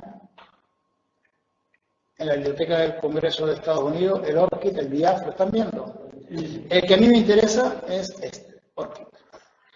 ORCID es un producto creado para que sea el último identificador, el identificador único, o sea, esa quimera que veremos si llega, que es que ya la gente que tenga el ORCID ya no necesitará preocuparse de más cosas. ¿Qué te permite el ORCID? Pues el ORCID te permite que ese artículo que tú publicas con tu nombre y 2 apellidos, si debajo aparece, además de tu correo electrónico y la universidad donde trabajas, el ORCID, pues con esto, metido en las bases de datos bibliográficas, ya deja de preocuparte de si te han metido bien el artículo por Lobo, García Vicente o por Vicente, García Lobo, ¿me siguen? Porque lo que va a decir que ese artículo es tuyo y solo tuyo son estos números, estos 16 números en bloques de 4 y separados por guiones, que son como tu NIF. No hay 2 personas con el mismo número. No hay 2 personas con el mismo ORCID. Entonces, tú tienes que crearte un ORCID, y veremos cómo se crea, es muy sencillito, que es lo que permite, cuando tú mandas el artículo a la revista, ese dato lo incluyes con tus datos de filiación institucional, universidad, departamento, correo electrónico, lo que ustedes ya saben, pero además añaden en los ORCID. Y ese dato se incorpora a los metadatos del artículo, y cuando la revista se publica, ya la mayoría de las revistas, como les he dicho, en bases de datos online, son revistas online, forma parte de los metadatos. Entonces ya el gran problema, que era la desambiguación de autores, deja de ser ya el gran problema y empieza a ser un problema menor. Y es que en la medida en que todos los autores tengan su ORCID y no hay un error al poner un dígito, pues ya no va a haber problemas de identificar correctamente al autor. Porque vamos a ver, el gran problema que hay en ciencia es que cuando tú tienes un nombre raro y un apellido más raro aún, y en el caso de los españoles, portugueses, etcétera, que no solamente tienen un apellido, sino unos cuantos más, pues no pasa nada. Pero cuando tienes nombres comunes y te llamas John Smith y te dedicas a historia y te empiezan a adjudicar cosas de química, de un tal John Smith, pero que es químico, entonces ahí ya tenemos un problema, ¿no? Entonces el gran problema de las bases de citas ha sido la homonimia de los autores, o autores incluso que apellidándose igual trabajan en el mismo tema. O sea, ya hay que hacer ajustes finos para saber que esto es de este y no del otro, por las redes de coautoría, etcétera. Todo eso se ha acabado con el identificador de autor. Scopus tiene el suyo, Scopus Author ID. Web of Science tiene el suyo, Researcher ID. Y ORCID permite juntar todos, dando un número nuevo, pero permitiendo que el investigador en su perfil de ORCID diga cuál es su perfil en Researcher ID y en Scopus, ¿vale? Era el ejemplo que les ponía antes, pero Vicente García Lobo, por ejemplo, se ha limitado a darse de alta en ORCID porque alguna revista le dijo que tenía que tenerlo si quería publicar en ella, pero si se fijan, no ha puesto ninguna información de su perfil, no se ha molestado en poner sus artículos, pero si nosotros buscamos a otros investigadores, pues sí que lo vamos a ver. Por ejemplo, si ponemos el nombre del vicerrector de investigación de esta universidad, tú puedes buscar autores a través de esa ventana de arriba. Ay, perdón, no lo voy a encontrar porque he puesto su apellido con D y no con V. Pero aún así me lo he encontrado, pero porque me he buscado por el otro lado. José Pablo Sánchez Rivero con V, no con B, que el teclado está demasiado pegado. Entonces,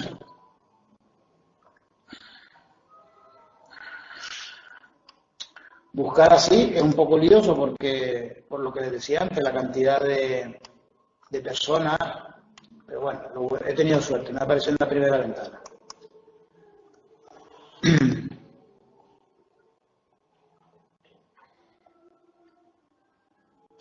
Este es el perfil de un ingeniero, ¿vale? De un ingeniero, o sea, no es nadie de nuestras áreas, que tiene el perfil, bueno, trabajado, un poquitito más trabajado que el colega de la Universidad de León que veíamos antes, ¿no? Se ha molestado en escribir su biografía, para mi gusto, demasiado extensa. Yo no escribo tanto, ni es recomendable escribir más de un párrafo, esto es un exceso.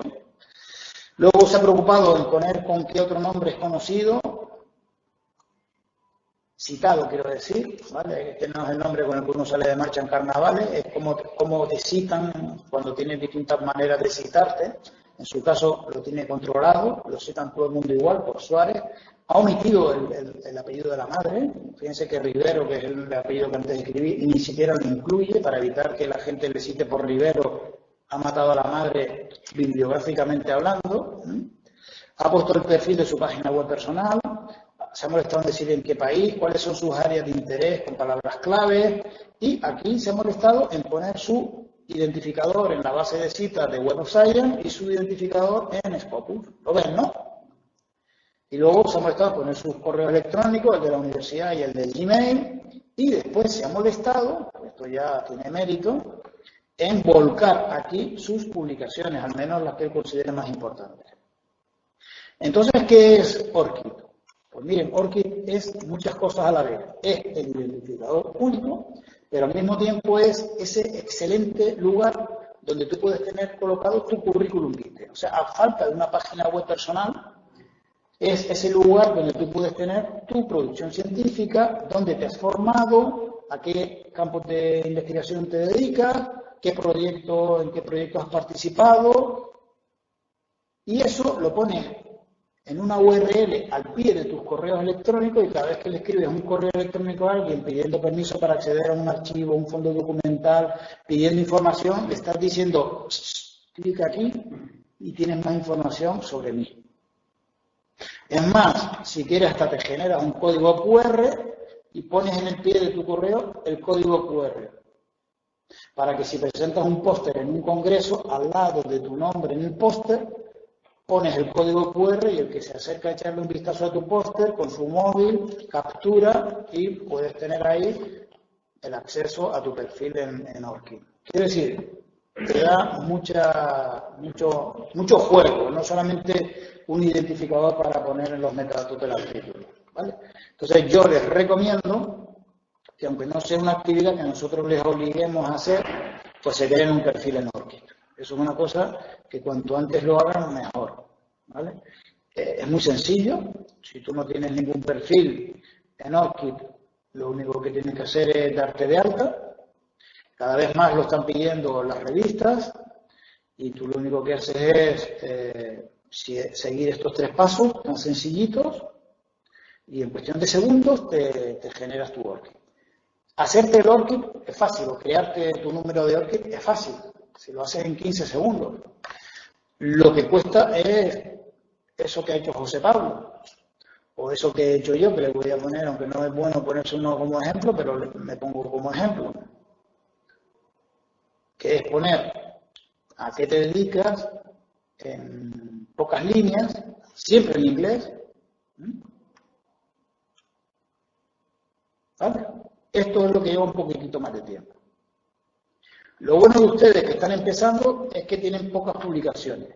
Esto lo vas a hacer con 65 años y te pasas 2 meses volcando todas tus publicaciones, pero cuando lo haces al principio de tu carrera, como es el caso de los más jóvenes que están aquí, que están empezando a publicar, pues genial, porque todo lo que tú pongas aquí, dentro de 20 años, ORCID posiblemente no exista, o si existe, existe de otra manera y mucho más potente, pero todo lo que está aquí son datos normalizados. Es información recuperable, es información exportable. De tal manera que el trabajo que tú vas a dedicar en meterlo aquí, cuando dentro de unos años te digan, ORCID ha muerto, viva ORCID, ¿no? Como el rey ha muerto, viva el rey, ha salido algo que sustituye lo anterior. Bueno, lo bueno es que todo lo que yo he metido aquí lo puedo importar, lo puedo exportar, perdón, y llevarlo a otra plataforma. Y otra cosa interesante, si tú ya eres una persona que tienes un poquitito de trayectoria y ya has ido publicando cosas y esas cosas las tienes en Google Scholar Citation, que es algo que ya le explicaremos, tú puedes todo eso que tienes allí importarlo a ORCID desde ORCID. Entonces puedes coger todas esas publicaciones y las vuelcas aquí. Luego lo que tienes que hacer es un poco de curación de contenidos, porque las cosas te las tildes a veces no te las pones y hay cosas que están mal colocadas y tienes que hacer un poco de trabajo de postproceso de los datos, pero básicamente puedes avanzar. ¿De acuerdo? ¿Alguna preguntilla con respecto a ORCID por aquí o por el chat? Si no tienes un artículo revisado, no pones nada. Claro, si no tienes nada, no pones nada. Pero el asunto este de ORCID y el asunto que ya les explicaremos de Web of Science y de academia.edu, de ResearchGate, etcétera, es que imagínate cuando tú le mandas un artículo a una revista científica para publicar, porque te ha dicho alguien que en el doctorado, antes de leer la tesis, tienes que tener un par de cosas publicadas, aparte de irte al extranjero, etcétera. Y tú mandas ese artículo, el editor, te garantizo, que va a buscarte, porque el editor, si no te conoce, va a decir, ¿y este señor quién es? ¿O esta señora quién es? Entonces lo primero que va a hacer es buscarte en ORCID, buscarte en la base de citas, en academia.edu, en ResearchGate. Si tú tienes tu perfil en ORCID trabajado, si tú tienes tus áreas de interés, si tú te has molestado en hacer eso, que llamamos marketing académico, pues el editor va a tener una opinión de ti más favorable o va a tener una imagen de ti un poco más favorable que si entra en ORCID y solo ve que tienes tu nombre, tu apellido y un número. ¿Y puedes vincular también tu perfil de ResearchGate y de academia?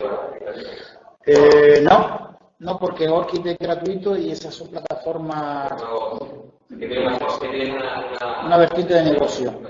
Entonces tú lo que puedes hacer es lo que yo, por ejemplo, he hecho, que es crearte un enlace. Entonces tú puedes tener en tu perfil, donde dice página web, te creas un enlace a tu perfil en Academia y a tu perfil en ResearchGate y a tu perfil en Mendeley y a tu página web personal y a tu perfil en Google Scholar, entonces, pero lo tienes que hacer aquí.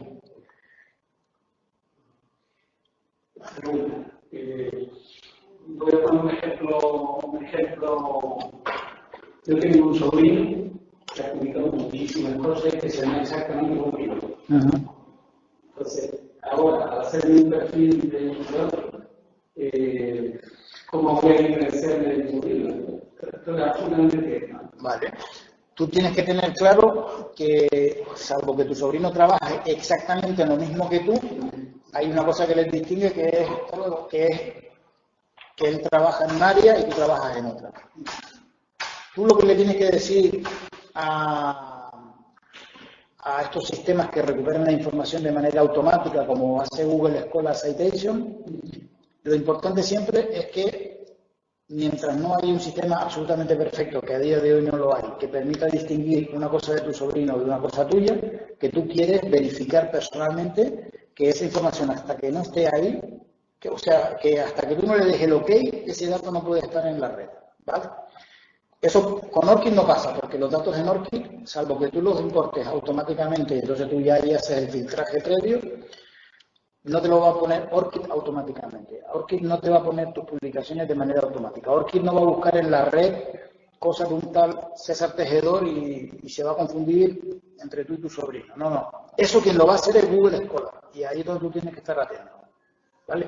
Pero eso ya lo veremos más adelante, que es clicar aquí donde dice mi perfil y cómo tienes que hacerte un perfil en Google Scholar Citation, ¿vale? Y ahí sí que tienes que decirle, eso es muy importante y se lo recordaremos cuando te des de alta en esa herramienta, cuando te saque una pestaña y te diga, ¿permites a Google Scholar que te suba artículos que vaya encontrando y crea que son tuyos? Le tienes que decir, no. Google que me mande un correo diciéndome que ha encontrado cosas que cree que son mías. Yo entro y digo, esto sí, esto no, esto sí, esto no. Porque si no te pasa, como colegas que lo hicieron, que se crearon el perfil, que le dijeron al sistema que le metiera todo lo que creyera que era suyo, y te encuentras a un señor de historia que tiene cosas de medicina, de psicología, de psiquiatría, y claro, que se llamaba Manuel Pérez y no es el único M. Pérez que publica en el mundo, entonces le están metiendo todo ahí, ¿no? Están cansaditos, ha sido hoy un día largo, a ver si hay alguna preguntita por aquí. Paco, todavía nos queda un poquitito de tiempo. ¿Alguna duda? Por aquí dicen que no. Vale, y los que están conectados fuera.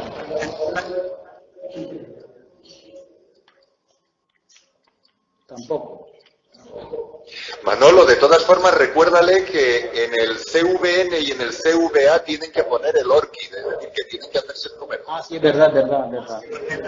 El número tenían que ponerlo, eso es verdad. Gracias por recordármelo, Paco, es cierto. Llevaban su currículum vitae abreviado o el currículum vitae normalizado y el campo ORCID ya es obligatorio.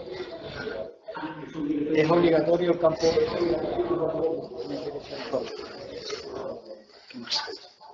Entonces por ahí no hay ninguna pregunta. No. Bueno. No. Bueno, voy a seguir mortificándoles un poco, no mucho más. Entonces, vamos a ver. Estábamos nosotros aquí. Google Scholar Citations, este vídeo les explica qué es Google Scholar Citations y cómo funciona.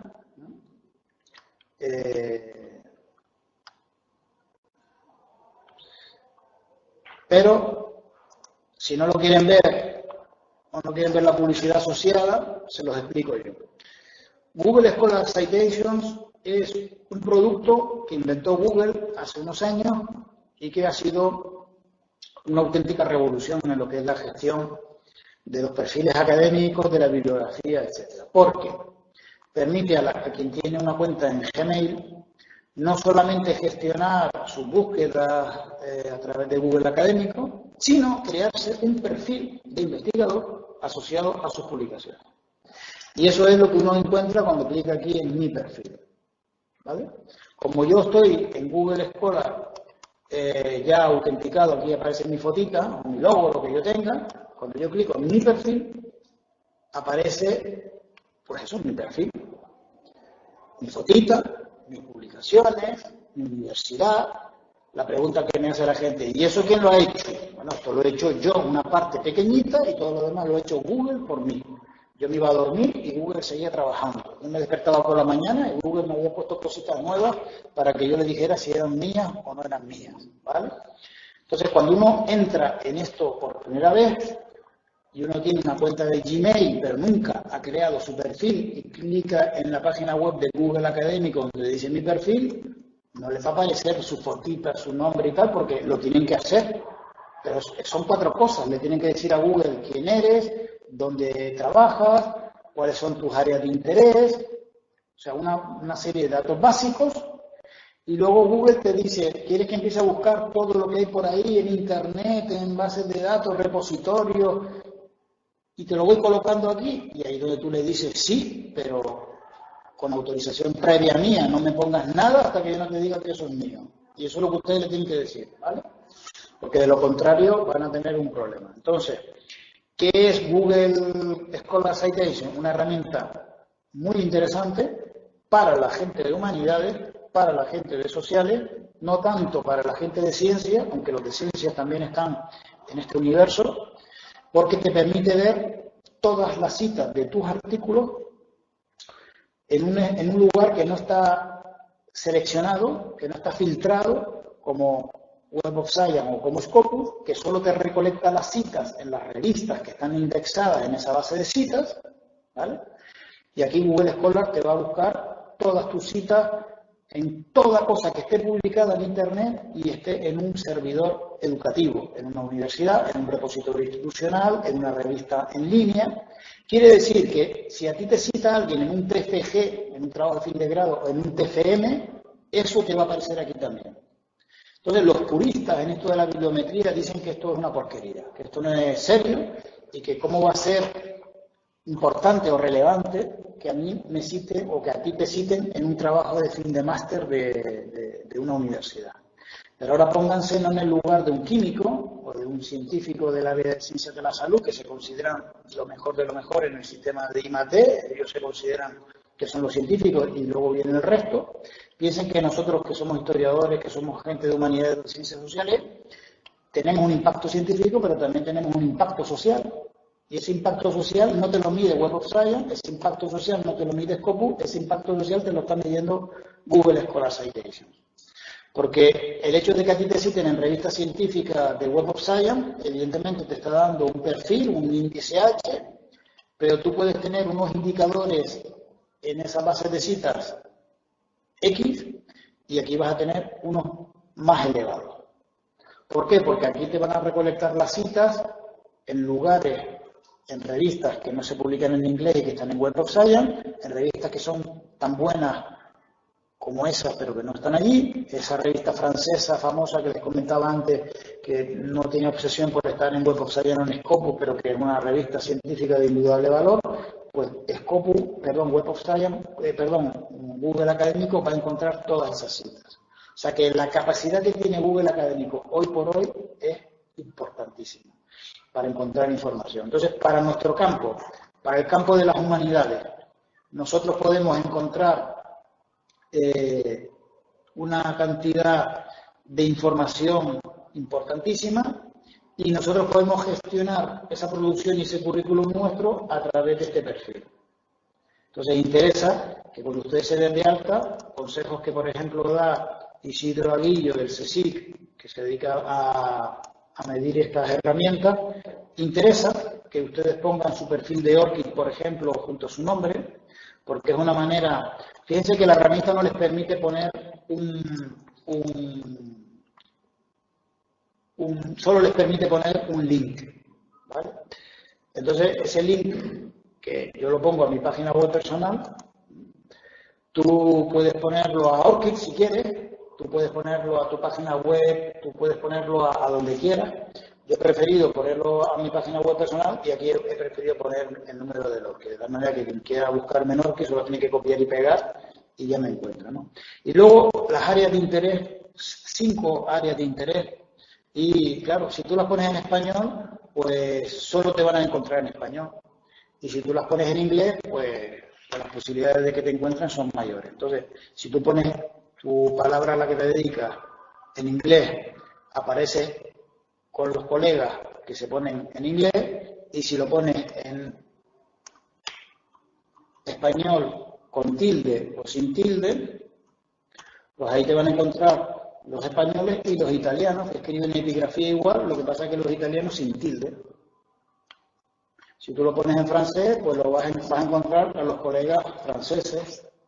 Bueno, pues ninguno se ha molestado. ¿Vale? Entonces, ¿cuál es la lengua vehicular en el mundo nuestro? ¿El inglés? Pues yo les recomiendo que pongan el inglés. Entonces, si ustedes ahora están trabajando en el mundo del que sea, puedes encontrar a un colega, a un investigador que trabaja un tema y ese investigador tiene perfil en Google Scholar. Genial. Ya no tengo que ir a Researcher ID, ya no tengo, a Web of Science, a Dialnet o Scopus, porque yo ahora clico en su nombre y accedo a todas sus publicaciones en Google Scholar Citations. Es un Dialnet, es un Scopus, es un Web of Science, pero de un espectro mucho más amplio. ¿Vale? Entonces, cada vez más los investigadores están generando sus perfiles en Google Académico. De hecho, si yo entro en Google Académico y aquí arriba en la ventana, en la lupa, pongo aquí ahora ulpgc o ull.es, me va a buscar todos los investigadores de la Universidad de La Laguna que están aquí. Y bueno, sin buscarlo, parece que lo he hecho a propósito, me encuentro un colega de historia que estoy absolutamente seguro. Manolo, mira, pincha y verás lo que sale ahí. No, ya lo sé, ya sé lo que... Que un catedrático de Historia de América tenga 12.000 citas, eso no se lo cree nadie, ni aunque se haya jactado una grifa. Pero cuando uno clica... Claro, pero... Pneumonia de YouTube está filotopo. El pobre Manolo, cuando se dio de alta, no hizo... Se sale de todo. Yo les he repetido aquí qué tienen que hacer. Claro, es que no lo ha hecho.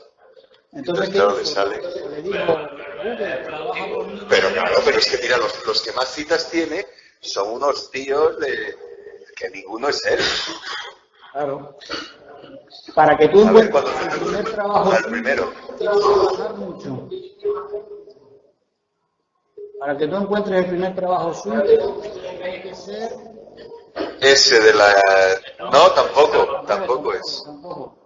Tampoco. Pues mostrar más, claro, imagínate. Entonces han visto que no hacen las cosas bien. Es que este es el que sale de la Universidad de La Laguna. Sí, claro, el que sale de la Universidad de La Laguna con mayor... Sí, Manolo, colega tuyo, Paco, puede decir yo soy el number one de La Laguna, pero claro, eso solo se lo puede decir al primo que no sabe nada de lo que es este mundo, porque le dirá, ¿cómo va a ser tú el número uno? Por delante de los médicos, de los bioquímicos, de los informáticos, esos son los que están en la parte superior, siempre en todo, en citas, en índices H, etcétera, porque son las ciencias con comunidades científicas más amplias y trabajan en otra dimensión. Los de letras, los de humanidades, estamos siempre en todo en esa liguilla de citas y de... Pues estamos muy atrás, evidentemente, salvo aquellas áreas de las ciencias humanas, arqueología, que se dedican a temas de bioantropología, etcétera, que pues trabajan de manera que se parecen un poco a los médicos, a los químicos, a los antropólogos físicos, etcétera. Y eso, pues puede tener unos índices de citas muy superiores. Los geógrafos, por lo general, están por encima de filosofía y ese tipo de cosas, ¿no? Entonces, cuando aparece un historiador ahí arriba, es que hay algo que no funciona, ¿no? Entonces, ¿qué habría que decirle a Manolo? Pues mira, como no lo hiciste bien, ahora vas a tener que trabajar pico y pala, porque ahora ponte a limpiar tu jardín de malas hierbas que tienes aquí, a desbrozar todo esto y ponte ahí a clicar y a decirle eliminar. ¿Me entiendes? Entonces, el problema está en eso, ¿no? Entonces, cuando tú te des de alta por primera vez, tienes que tener en cuenta eso. En Las Palmas, por ejemplo, Las Palmas tiene una unidad de biometría que se preocupa de decirle a los investigadores, mira, fulanito, se te están colando cosas que no son tuyas y estás poniendo cosas y está dando una distorsión de cuál es el ranking de investigadores, por favor, elimina cosas, ¿no? Esto que parece una chorrada y un espacio de, no sé, como una vanidad, en realidad no lo es tanto, porque si nosotros nos vamos al Instituto de Cibermetría del CSIC o al Laboratorio de Cibermetría del CSIC, desde hace unos cuantos años, este laboratorio del Centro de Ciencias Humanas y Sociales del Consejo Superior de Investigaciones Científicas que dirige Isidro Aguillo, se dedica en un proyecto del 7º Programa Marco Europeo a medir el impacto de la investigación a través de herramientas gratuitas, universales, como son Google Scholar Citation, ¿no? Entonces, ha hecho un ranking y ha rankeado a todos los investigadores españoles y del mundo por países en Google Scholar, ¿vale?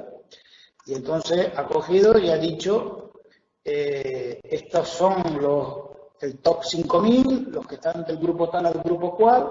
¿Y cómo lo ha hecho esto? Pues buscando en Google Scholar Citations, y luego ha cogido y ha dicho, bueno, y ahora vamos a hacer un ranking por universidades, y estableció un criterio, y es que todas aquellas universidades que tenían autores en los puestos elevados, investigadores con perfiles corruptos en el sentido de que tenían adjudicadas cosas que no eran suyas, pues a esas universidades las penalizaba y las sacaba del ranking, ¿no? Entonces, ¿qué pasa? Que las universidades han empezado a preocuparse de que sus investigadores tengan sus perfiles limpitos para que cuando pase el sargento Isidro Aguillo revista a la tropa, diga, perfecto, todo está perfecto, usted pasa, y aquellos no, ¿no? Entonces, ¿qué pasa? Que cada vez más la cultura del ranking, que es una obsesión para las autoridades científicas, para los rectores, vicerrectores, etcétera, se está imponiendo, y eso hace que cosas incluso como Google Scholar Citation, que parecía un divertimento de Google, pues ahora ya empiezan algunos a medir la excelencia de las universidades a través de ese producto, y entonces ya empiezan las universidades a preocuparse para que sus investigadores se den de alta y coloquen las cosas bien. Entonces se genera todo este mundo. Para ustedes que son investigadores que van a hacer carrera y que quieren leer su tesis y seguir investigando, pues cuanto antes sepan en qué consiste todo esto y qué efectos buenos y malos puede tener, pues yo creo que es mejor para ustedes, ¿no? Entonces, lo bueno de tener un perfil en Google Scholar es que cuando tú ya tienes todo, y a ver dónde estoy, que yo creo que ya por aquí me he perdido. Cuando tú tienes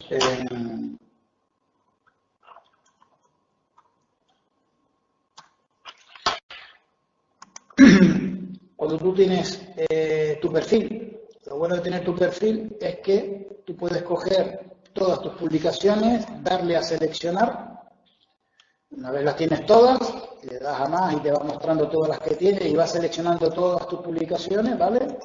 Todo esto que tienes aquí, tú lo puedes exportar, y lo puedes exportar en 4 formatos, compatible con Excel, compatibles con gestores de referencia bibliográfica o compatible con ORCID, ¿vale? Entonces, si tú esto lo guardas en formato BibTeX, que es un formato compatible de registro bibliográfico que lo lee cualquier gestor de referencia bibliográfica, tú lo que haces es esto, guardarlo en formato BibTeX. Cuando lo haces, o lo seleccionado o todos tus artículos, le das a exportar, se te genera un archivo, ¿vale? Que es este archivo, que no está hecho para que ustedes lo lean, esto está hecho para que lo lea una máquina, un ordenador, ¿vale? Entonces, cuando tú te vienes a ORCID y te generas en ORCID tu perfil, tú no tienes que meter tus 300 artículos o tus 50 o tus 4 o 20, los que tengas. Si los tienes en Google Scholar Citation, no los tienes que meter a mano en ORCID, sino que le dices a ORCID importar formato BibTeX, buscas en qué carpeta guardaste ese archivo que te generaste de Google Scholar Citation, importa, y ahora ya automáticamente, en cuestión de segundos, tienes ahí todas tus publicaciones organizadas en ORCID. ¿Lo has entendido? Entonces ese es un poco el método de trabajo. Bueno, pues Paco, por aquí estamos ya destrozados. No sé si por ahí hay alguna pregunta. Sí, no lo sé, vamos, si queda alguna neurona todavía en funcionamiento. Pues si no... Estamos todos muertos. Sí, sí. El viernes próximo más. Menos los jóvenes. Los jóvenes no, los jóvenes están mejor, sí. Bueno, pues si les parece, lo dejamos aquí. Cualquier duda que les surja, lo apuntan y en la próxima sesión resolvemos las dudas. Todavía hemos empezado, nos quedan todavía 3 semanas, o sea que tiempo tendremos de volver a explicar algo que no se haya entendido. Y lo dejamos ya hoy por aquí, Paco, porque ya es hora. ¿De acuerdo? Muy bien. Pues hasta luego.